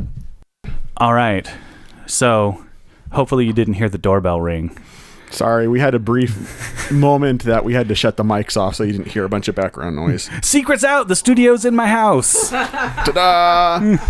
So, but getting back to audition horror stories, which are some of my favorite things, we had a great, because getting back to the whole lead sheets and song and tracks being sent, Yeah. we were auditioning for. Okay, so prior to Burning Clean being Burning Clean, we were known under a different band name, as previously mentioned, but shall not be mentioned. Shall not be named. Exactly. Movie voice again. In a world where Burning Clean was known as a different band name. I'm Batman. All right, so we had just before we recorded the album under the old band name, we had a second guitar player named Lee. Yep. And I love you, Lee, and I miss you every day. He lives in Colorado now. Yeah. He's in the Air Force. Not anymore. Well, he was at the time. At the time. And that's why he moved to Colorado. So he ended up leaving the band literally the day before we started recording the album. We were not pleased. I ended up having to record his We were bits. bummed. But I digress. So we were looking for a second guitar player because I always envisioned this band as being a 2-guitar band. Yeah. Because it just sounds better when you have 2 guitars. That too. Yeah. So we were auditioning guitarists, and we threw the audition request out on Craigslist. I don't recommend doing this to any other bands that are out there. Do it. I think this was the last time that we threw a position out on Craigslist. No, it's not. Because It's not? the other story we have also was a Craigslist product. Right, but that was before. No, it wasn't. Because this one that I'm talking about happened in your garage. Are you talking about GQ or ping pong table? GQ. Because ping pong table was the last one that we did. I thought you were Right. talking about ping pong I'm table. talking about GQ. Okay. We've told GQ on the air. I'm not sure that we did. Okay. Tell your story. I will. So now that I've been so rudely interrupted by my co-host here, Mana mana. Na na na na. Mana mana. Da da da da. go die in a fire. So we had a few people express interest in trying out for the part. So we scheduled 2 guys the same day, and we put an hour in between them so they wouldn't encounter each other in Eric's parking lot, because that's just a series of awkward, like, hey, we're both auditioning for the same part. You don't know what kind of freaks and weirdos that are out there. Like, hey, I'm going to knife you here so I can have the part. So, By the way, don't do that. please don't. It's not worth it. You just go to jail. That's why you bring a handgun to auditions, because then that way you're bringing a handgun to a knife fight. So the first guy that we had scheduled that day, the day of, he sends me an email and he's like, "Yeah, I'm not going to show up." Which, day of, that's pretty crappy. But at least he gave me the common courtesy not to expect him. So we show up in Eric's garage, which is where we were practicing at the time. We were a literal garage band for a while. Hey man, we've all done it. Yeah, but we did it through the winter. In a not very well insulated garage. I mean, I'm storage units, so That was also a spider habitat. It was. You Yeah. they probably found Saddam Hussein in Eric's garage. They may have. That's spider hole. Anyway, Can neither confirm nor deny. and I'd like to welcome the NSA who are now listening. I digress. So Eric had been doing the communications with this other guy who had expressed interest. And so we show up, we have a quick band practice during the first guy's audition slot because we've got nothing better to do. And we wanted to make sure we were warm for this guy's auditions. We had sent him 3 tracks. We had sent him the lead sheets. And I think we gave him 2 weeks to learn Yep. Same 3 thing. songs. Yep. 3 songs. And I can guarantee you the parts that I had written for the song that he needed to know were incredibly basic. I just wanted him to learn the chords. It's the basic, man. Yeah. That's all we expect of you at the beginning. Yeah. I just Always, we right? just told him, it was just, you play the chords, I'll take over a lead. That's fine. Just play the Like, chords. we're not expecting Eddie Van Halen or Stevie Ray Vaughan to show up. Yeah, we Just- want you to play the note. Yeah. Now, to qualify that what's about to happen in the story, he had told us, yeah, I totally play stuff like Jason Mraz or John Mayer and Those are pretty good guitarists. he's dropping some names. I mean, John Mayer, whether or not you like the idea of guitar pop, One of the best guitarists. Yeah. whether or not you like guitar pop, you listen to his Continuum album, and I can guarantee you that most guitar players cannot play what he does on Dude's a Slow solid- Dancing in a So Burning Room. talented. Dude's a solid guitarist. So he piqued my interest because at the time I was on this whole John Mayer kick because it was right about the time period that Continuum had come out, and Slow Dancing in a Burning Room hits all my musical joy buttons. I love that one. So I'm like, okay, this guy is going to be it. I can feel it. And so we're waiting, and we're sitting in Eric's garage. It's about winter time. Well, and for those of you who don't know, Burning Clean is a 4 on the floor, straight ahead rock band, right? Like, we sent him tracks with electric guitars, drums, like the expectation should be set pretty easily. Professional musician. Like you listen to that, you know what we are. And so here we are in Eric's garage. So we're in a crappy environment to begin with. I'm literally wearing a pair of scrubby jeans and a long john shirt with a t-shirt over the top of it. And it has a picture of Jesus riding a dinosaur saying like a boss. And the rest of the band is dressed all accordingly. Like Right. we all dress when we're at band practice. Right. Well, I mean, it was also cold, so I mean, it was a throwback to the early grunge era. It was late fall, so it was a little chilly. And so Eric gets a call on his phone, and the dude's like, what did he say? He's like, I'm going to be, 10 minutes late? He's like, can I get your address again? I lost it. And he's like, I'm going to be a little late, like maybe 20 minutes. And we're like, all right. So I send him, I give him the address. I give him, I'm like, where are you coming from? What side of town are you coming from? I give him directions on how to get to the house, and where we lived, it was pretty easy to get to. At the time, we were right off of Driscoll, kind of over by the VA hospital. It was super easy to get to from pretty much anywhere in town. Right. So I give him directions, like, okay. So like an hour goes by and this guy's still nowhere. So I text him, like, dude, are you coming or not? And he's like, yeah. And he gives me some other lame excuse. I don't remember what it was. But we were at this point, we're kind of looking at each other like, do we even want to give this guy a shot? But audition. But here's the thing: he already has Eric's address, so I mean, it's just like, so it's just like we can't bail on. Yeah. So it's like we can't bail on this guy without him saying he's not coming. Right.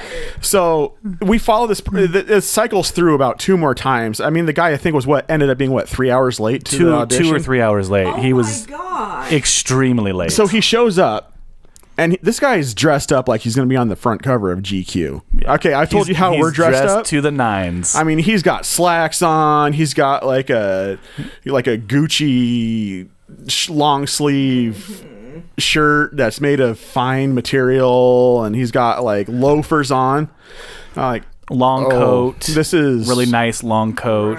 I'm already, me. I've got my own social anxieties to begin with. I'm like, this is about to get awkward. Right. And then he pulls in his guitar. It's an acoustic guitar. He pulls in this acoustic guitar. Now, I'm not a guitar snob, but this was garbage. Like it looked like he had fished it out of a dumpster from behind a pawn shop. Maybe that's what took him so long. He had to find the pawn shop. He's trying to source a guitar. He pulls this thing in. First of all, it's not only is it an acoustic guitar, but it's a 3/4 scale acoustic guitar. So it's not really designed for an adult. On top of that, on the top area of the side of the guitar, so to speak, the body of the guitar, you've seen an acoustic electric guitar, I'm assuming. You've seen where the preamp is supposed to be on there. There's a square hole there, like someone took a preamp out of this thing. So this thing used to be an acoustic electric, but it's had its guts ripped out. Yeah, and same with down on the bottom of the body where the pickup, where the cord normally goes in. There was a hole there. There's a hole there. I didn't see that. Yeah, there was a hole there. So this literally looked like something that was thrown out at a pawn shop. Yeah. And I think it had nylon strings on it too. So we're like, but our drummer at the time, who's Captain Nice Guy, who's like, well, let's give this guy a chance. Maybe if he's as good as what he sounded like, we can try to work around it. We can come up with a because we know people. We can come up with a secondary rig. Yeah, you work out. I mean, half the equipment we're using here at the podcast isn't ours anyway. So, but I mean, we know people. Yeah. Like any good Italian family. Yeah, we use our powers of networking. So we get in there, and I was like, okay, what do you want to start with? He's like, well, I didn't really learn the songs. I didn't really listen to them. We're kind of like, dude, you had 2 weeks, bro. So 3 hours late. And you're 3 hours late. I'm already starting to feel embarrassed for this guy, and my internal anxiety is already starting to spike. You could have cut the discomfort in the room with a knife, turned it into a donut, and eaten it, and been full. This still isn't as bad as it gets, too. No. So we're like, so uncomfortable. So we're like, okay, you know what? We have lead sheets. So Eric went in the house and printed lead sheets and handed them to him. We go, okay, we're going to play through the songs so you can follow on the lead sheets and get an idea of how everything's supposed to play. We had boom mics, so we dropped a mic down in front of his guitar. Well, hold on, because we let him listen to it first. That's true. And so we're sitting here playing. He's standing next to me so he can see what I'm doing, because at the time, I'm the only guitar player in the band. Right. This was probably about 5 years pre-Tommy. So we play through it, and me being a guitar player and having a major ego, it is what it is, people. When I hit the solo sections of the songs, I'm sitting there trying to, display like a peacock. I'm gonna Right. just so he Yeah. just so he knows who's in charge of being lead guitar here. John had to mark his territory. It's a thing, people. If you're a guitar player and you don't have ego, you're doing it wrong. So we go through it, but he understood. He was supposed to be paying attention to the rhythm parts, and so we get to the end of that, and then he's like, "Okay." I'm like, "Do you have a feel for it?" He's like, "I think so." It's like, "Okay, what?" We mic up his garbage guitar. Well, and we're like, "All right, let's play through this." And so we start playing the songs. I'm literally watching him while I'm playing, and he's doing. You've given vocal lessons, right? Mm-hmm. And you know enough to know what to look for when someone has no idea what they're doing. They have no clue. I've given guitar lessons. I'm seeing all the signs with him with what he's doing. Still can't hear him in the mix. So first of all, he's not hitting the strings very hard. Second of all, I'm watching him look at the lead sheet.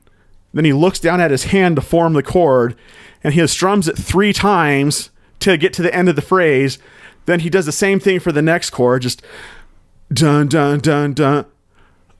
Da da da da da da da da. I'm like, oh. So he doesn't even know how to play guitar. I'm like, Right. oh no.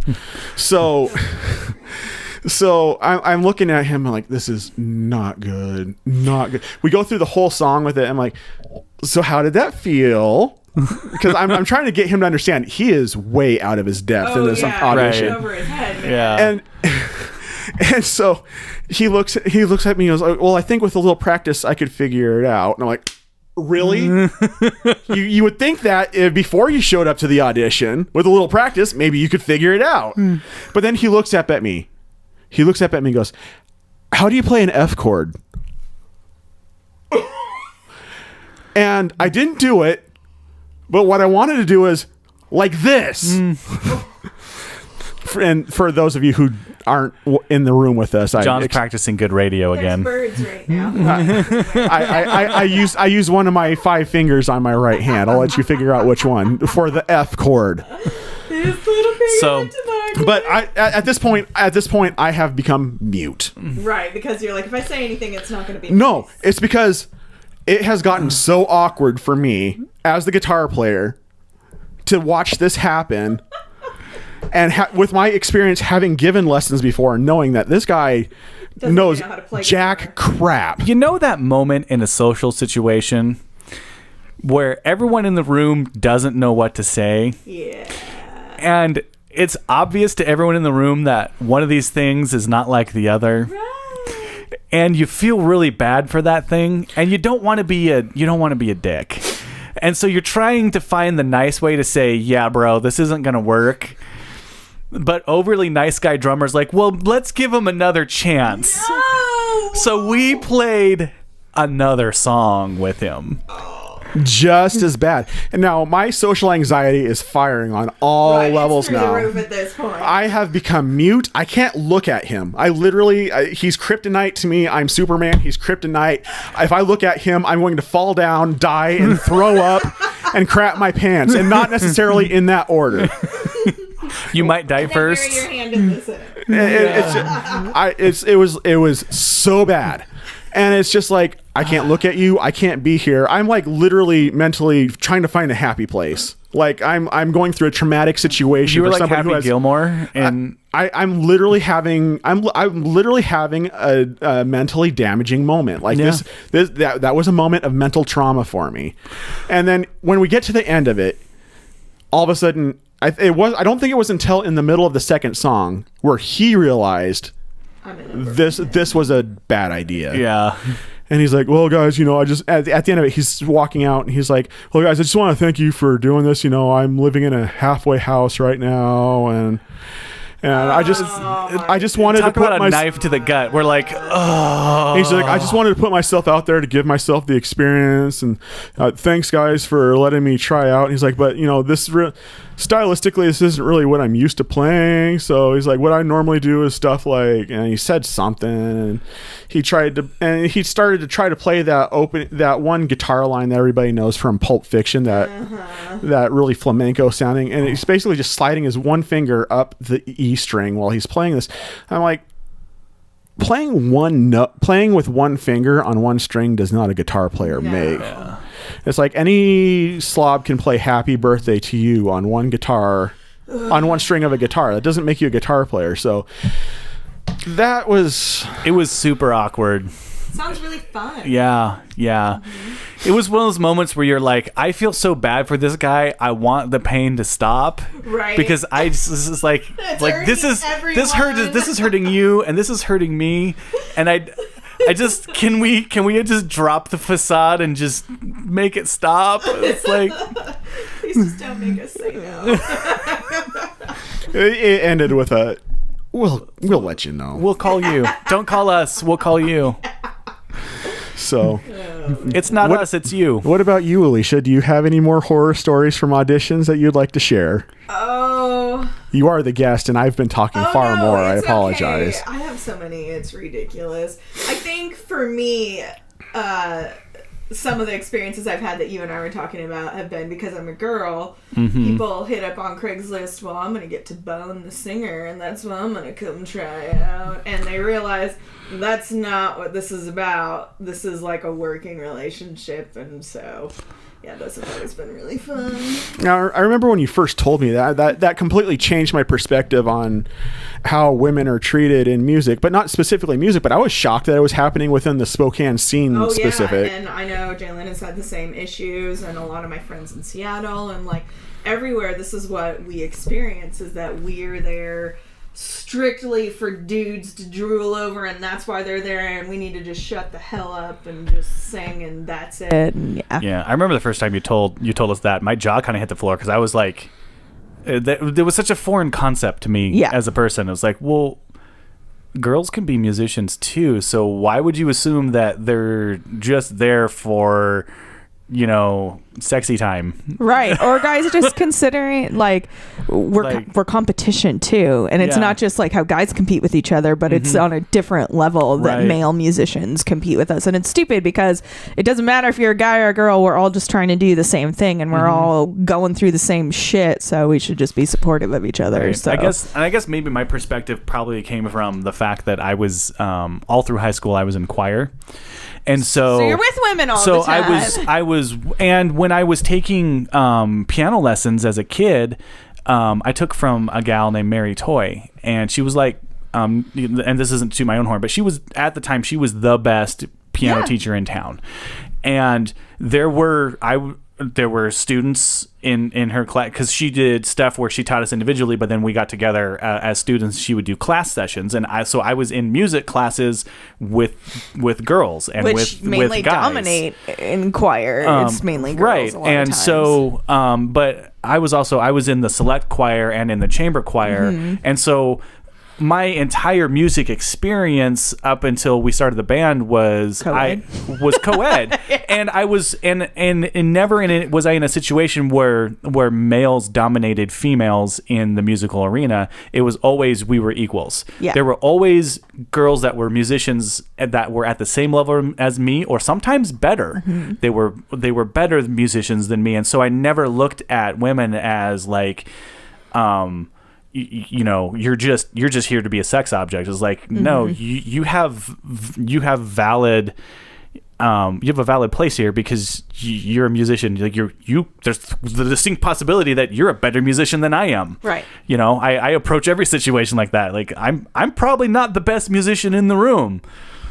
Sometimes I am, but I'm usually not. We all should be that way, though. We should approach it with a humble approach. Yes, we're all going to know if you're a good musician. You know that you're a good musician, but you don't need to flaunt your feathers in order to prove that. Like, it will speak for itself. I don't need to tell you I'm a good singer. I'm going to show you, so it shouldn't be about, I'm better than you. Well, it's fun to get on stage and to perform, right? Right. That's where those of us with social anxiety and stuff, that is the best place for us because we can set that aside. We're acting. Right. And so that's when it's fun. It's like, I'm going to go on stage and that's the time for me to shine, and Right. I'm gonna lay it all out here. I'm gonna Yep. show you what I can do, and it's not from a I'm gonna show you what I can do perspective, but it's from a like I'm here to entertain you, best. and so I'm gonna give you the best performance I Yeah. possibly can. And then when I get off stage, you know, I expect that if I did a good job, a couple people might approach me and say, hey, that was a great performance, and I'm going to tell you thank you and accept that. Yeah.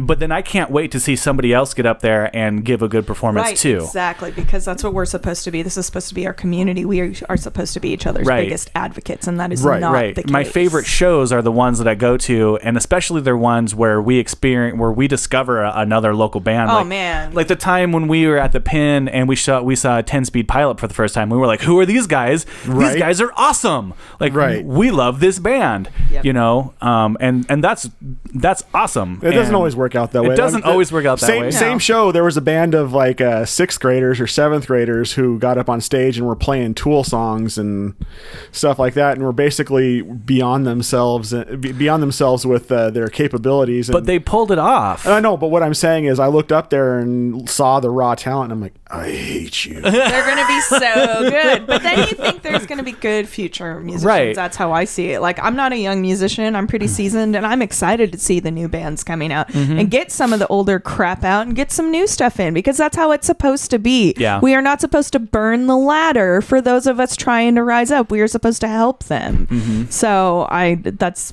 what I want to see, is everybody doing that, you Yeah. know? That would actually be a really good album title. Burn the ladder. Yes. We might steal that from you, Aleisha. You should. Feel free. It's yours. Anything I say is yours. All right. Well, I think it's about that time we put another one of Alicia's songs. All right. On Well, the coming show. up to you is A Moment Too Late. Ba-dum-bum.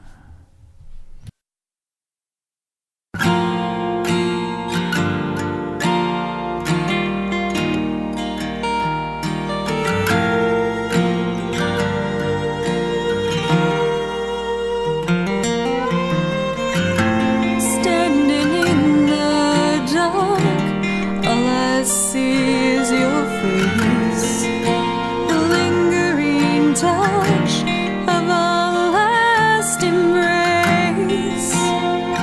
Why can't you see? Look you in the eyes, you look away.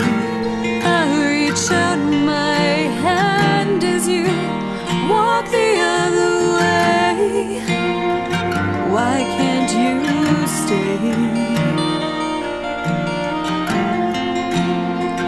Come back my way. Lost in this moment, I can't seem to escape. What I feel for you is not going away.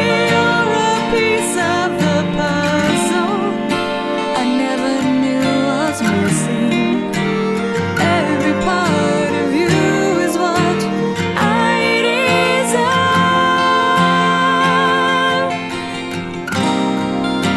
I'd give anything to keep you here. Could you stop and be still with me a while?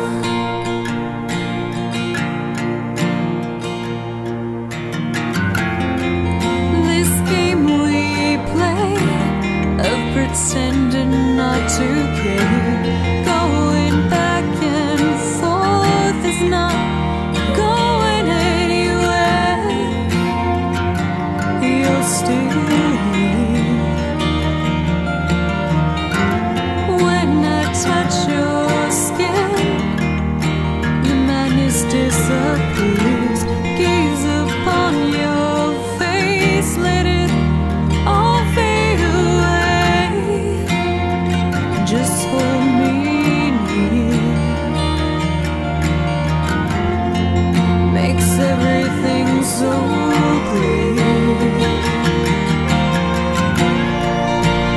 Lost in this moment, I can't seem to escape. What I feel for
and be still with me a while.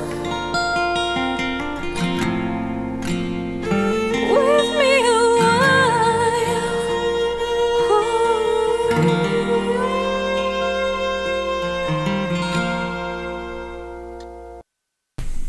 All right.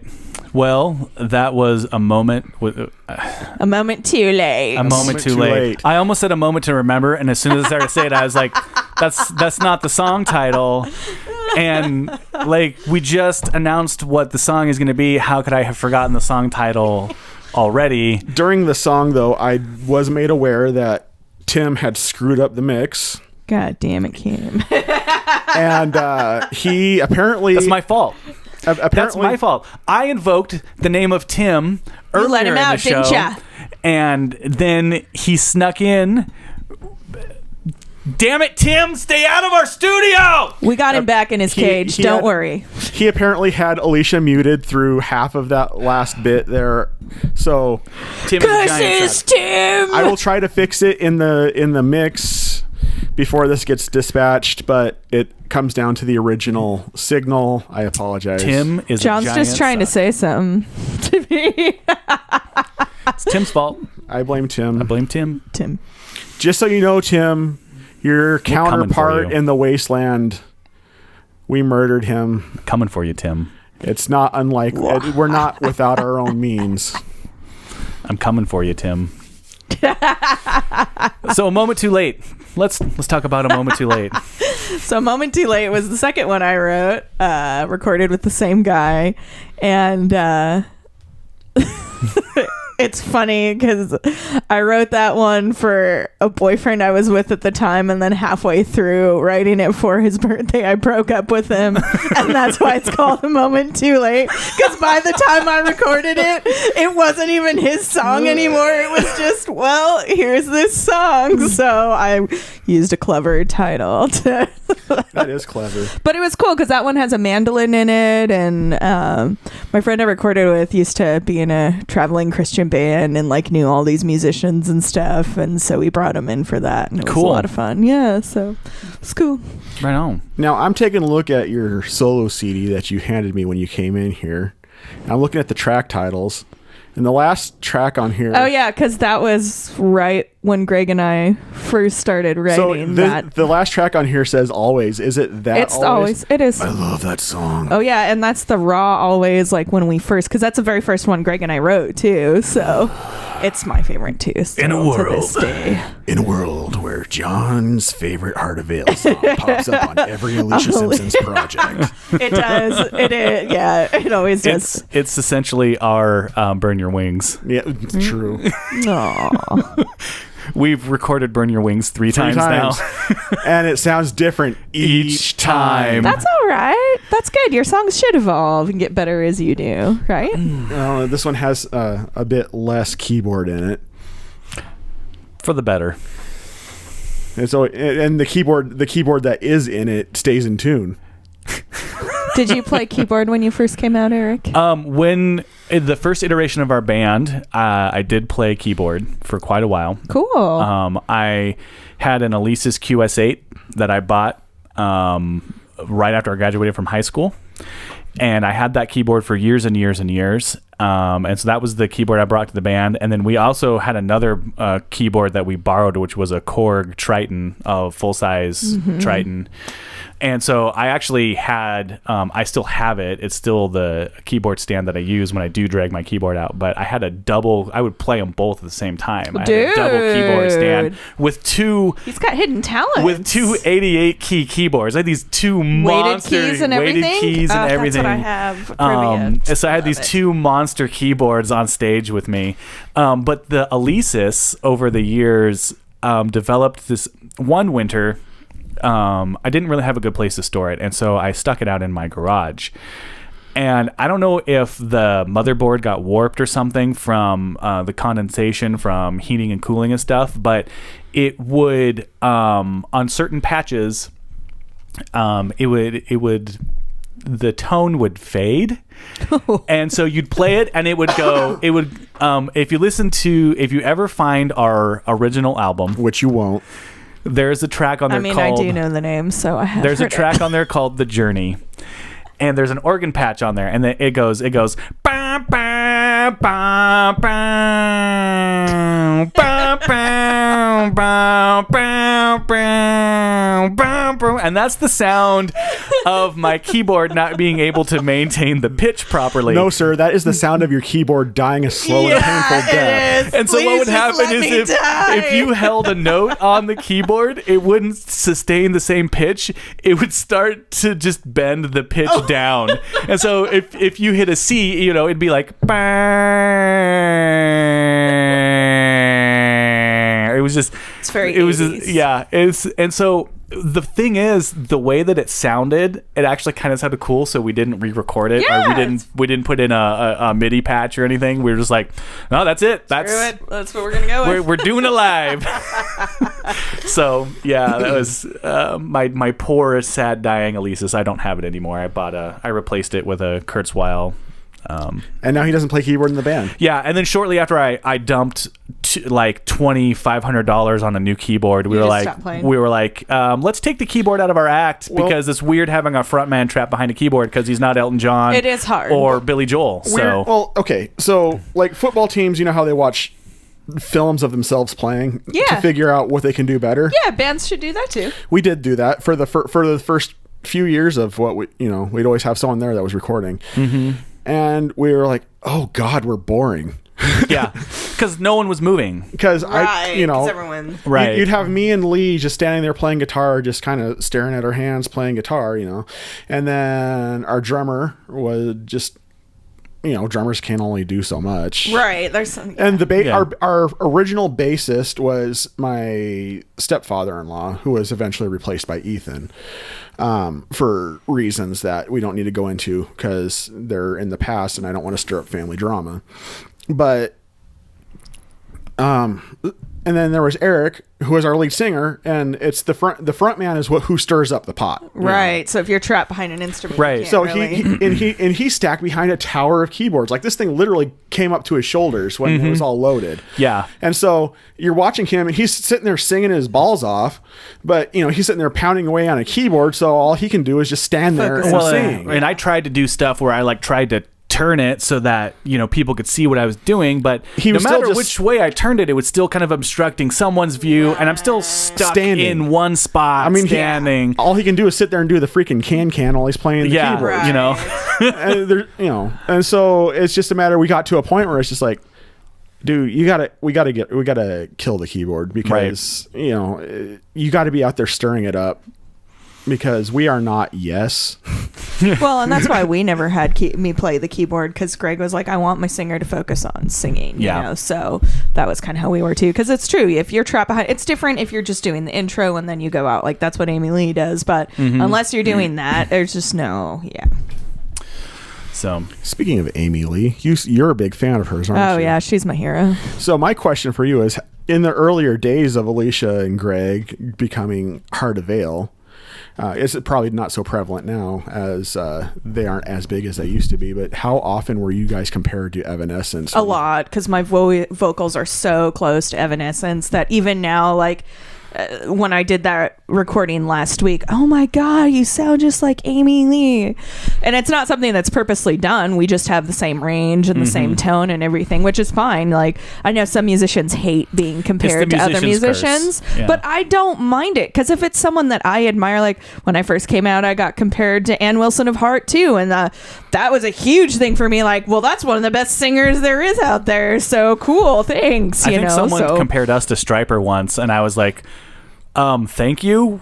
I'm not Michael Sweet, but I'll take that. I'll take it, man. Yeah, that's awesome. that was probably during the old days when No, it was at the Palo. really. I Is that the miss Palomino? place, I know. Now I do know that a guitar player who was jealous of our previous drummer, the fact that he opted to go with our band instead of his, said we sounded like Creed. No, you do not sound like Creed. No. The Hunger Dunger Dang lyrics. Well, Eric, you're just so full of yourself. You need to be just like Scott Stapp. Hunger Dunger Dang. With arms wide open. Poor Scott. We refer to bands like that as Hunger Dunger Dang vocalists. Eddie Vedder. Eddie Vedder, Scott Stapp, the dude from Nickelback. Oh yeah, Chad Kroeger. Yeah. Look at this graph. He's not quite as bad in the Hunger Dunger Dane, but he can get that way sometimes. It's weird too, because when they first came out, they weren't that bad, but then they just turned into like this blah. Don't say that to Jason from Heroes for Ghosts. No. Does he love? He apparently knows them. I threw some shade at Nickelback while he was on the show. Allegedly. I threw some Allegedly. I threw some shade at them at Nickelback while he was on the show, and he got. Oh, he went off, huh? When he goes off, he goes off. Oh, yeah. He went all Winnipeg on us. Them Canadians, man, they'll stick together. Yeah. It's okay, eh? Does that mean he likes Bieber and Celine No, Dion no, too? he Then actually- He told us that we took Bieber. Yeah, he told us that we lost a bet, that America lost a bet to Canada during the Olympics, and that we got Bieber in exchange. We won Bieber. Meh. Whatever. Yeah. So yeah. Do you have anything coming up? Do I have anything? I'm working with Let's Talk About the Music on a music festival, and then under wraps in September, October, there are a bunch of us ladies putting together another Ladies of Rock festival. So Cool. working on that, and then I hear that a certain company is going to be getting some wineries. So when that happens, I get to play those because they love pianists. So I'm looking, guys. So if anyone wants to have a singing love what piano now? player, they'll have wineries. I know, but they love what now? Pianists. Pianists. Whatever, dude. Whatever. This is a family show. It is family. Why got to be that way, John? God, Yes. we went from Yes. PG to like PG-13. It is me who is corrupting this show. It is totally me.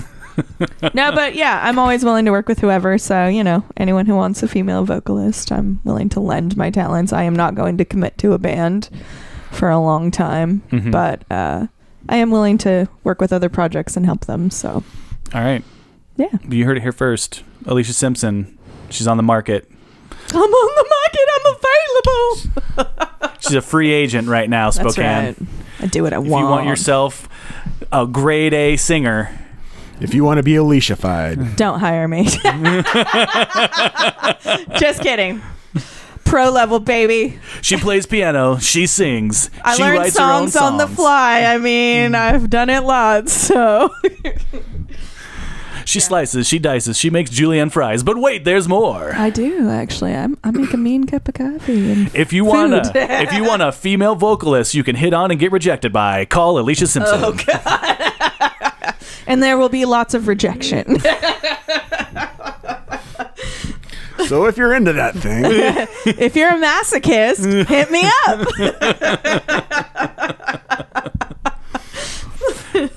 Well, Aleisha, thank you for coming on the show. Hey, thanks for having me, guys. It's always fun to hang out with you Absolutely. guys. And once again, if you know a band or are in a band that would like to be on the show, or if you've got some advice that you want us to ruin your life with, feel free to give us an email at goodbandsbadadvice@gmail.com. And I believe this is the end of the episode. This is it. This is where we're sticking a fork in it. All right. It's done. We're All done. right. So for Good Bands, Bad Advice, I'm John, I'm Eric. and we'll catch you on the flip.